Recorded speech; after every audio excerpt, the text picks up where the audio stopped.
Assalamualaikum warahmatullahi wabarakatuh dan selamat pagi rekan-rekan mahasiswa semuanya. Hari ini kita bertemu kembali di pertemuan yang kedua ya di mata kuliah metode penelitian kuantitatif. Nah, untuk hari ini Ibu hanya ingin memberikan pengantar singkat saja untuk selanjutnya kalian nanti bisa langsung mengakses materinya dan tugasnya di Google Classroom.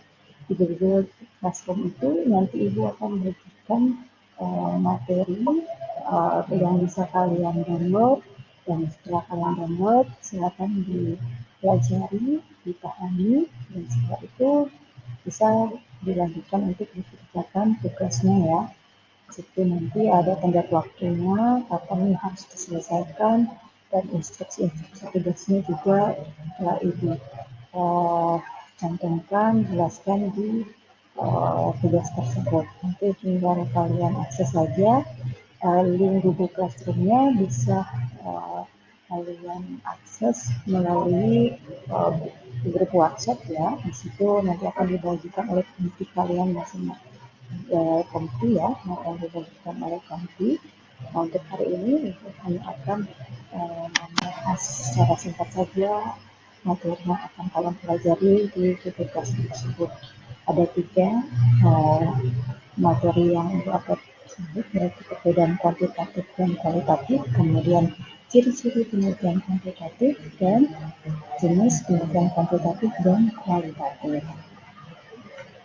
Nah, seperti yang kalian lihat pada slide ini, ada hal yang harus kita ketahui ketika kita ingin melakukan penelitiannya. Itu ada beberapa metode yang bisa kita gunakan.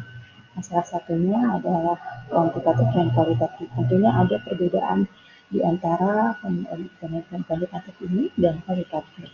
Nah, kuantitatif kita sudah sering mendengar ya. Nah, kuantitatif ini adalah metode yang digunakan ketika ingin meneliti suatu populasi dan sampel. Nah, nantinya dari populasi tersebut bisa kita lakukan uji analisis, misalnya uji hipotesis, uji reliabilitas, uji validitas menggunakan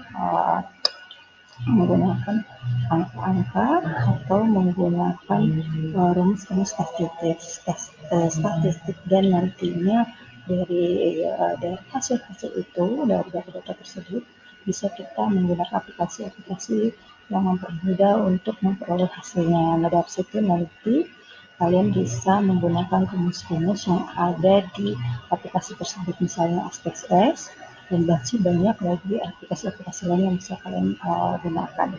Nah, sedangkan kualitatif lebih pada penelitian yang menggali kasus fenomena di suatu lokasi tertentu dan mengelolanya dengan menggunakan teori-teori yang ada, kemudian dari data-data yang ada itu dianalisis menggunakan teori, kemudian bisa ditarik kesimpulan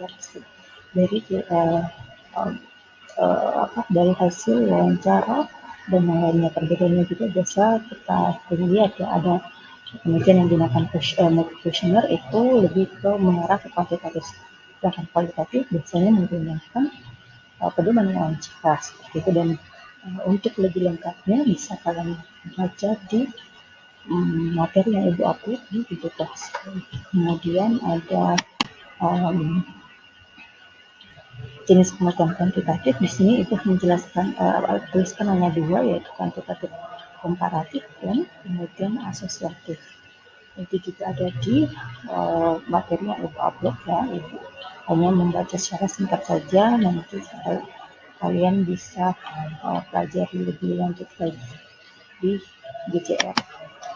Kemudian ada jenis penelitian kualitatif itu apa saja? Ada etnografi, studi kasus, fenomenologis, biografi, dan grand teori. Nah, kalau untuk etnografi biasa ini berkisar tentang penelitian menggali atau menganalisis konten yang berkaitan dengan budaya ya. Biasa ini sering digunakan oleh jurusan-jurusan sosiologi atau antropologi. Sedangkan untuk studi kasus biasanya ini ada kasus tertentu, kemudian dari kasus tersebut dianalisis menggunakan teori. Nah, ini teori-teori tersebut kemudian atau bisa juga membandingkan dengan teori-teori yang lain.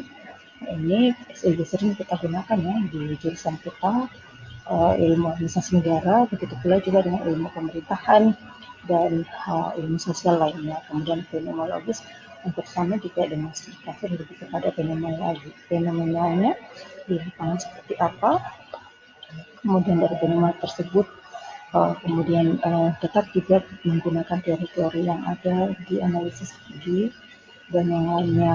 Nah, kalau biografi ini sering digunakan di jurusan bahasa ya. Ada biografi, ada biografi. Kalau untuk kita ini jarang yang digunakan di bisa administrasi negara, lebih pada kasus yang seperti itu tadi jelaskan. Kemudian ada grand teori. Nah, grand teori ini menghasilkan suatu teori. Nah, kalau kita sarjana mahasiswa S1 itu belum sampai kepada tahap ini. Kalau untuk tahap ini atau menggunakan jenis semacam grand teori ini biasanya digunakan oleh mahasiswa S3 ya, mahasiswa S3 karena memang mereka sudah pada tahap menciptakan teori. Kita masih kalau udah satu masih menggunakan teori yang ada, uh, teori yang ada dari beberapa sumber-sumber buku dan lain-lainnya, kemudian dianalisis. Dan kalau mau untuk lebih lanjutnya bisa baca beberapa referensi-referensi dari buku dan jurnal-jurnal yang lainnya ya, yang bisa berkaitan dengan penelitian kualitatif ini. Banyak macam-macamnya, kalian bisa pelajari lagi lebih lanjut. Oke, mungkin saya rasa sampai di sini saja penjelasan singkat dari Ibu ya, pengantar perkuliahan pada pagi hari ini. Untuk selanjutnya silakan lanjut ke Google Classroom. Ibu tunggu kalau tugasnya dikumpul ya, dikumpul tenggat waktunya itu sampai jam 12 malam hari ini. Silakan dikerjakan. Saya harap kalian bisa mengikuti dan memahami materi-materi yang Ibu upload di Google Classroom ya. Oke, saya akhiri pertemuan kita pada pagi hari ini. Assalamualaikum warahmatullahi wabarakatuh dan selamat pagi.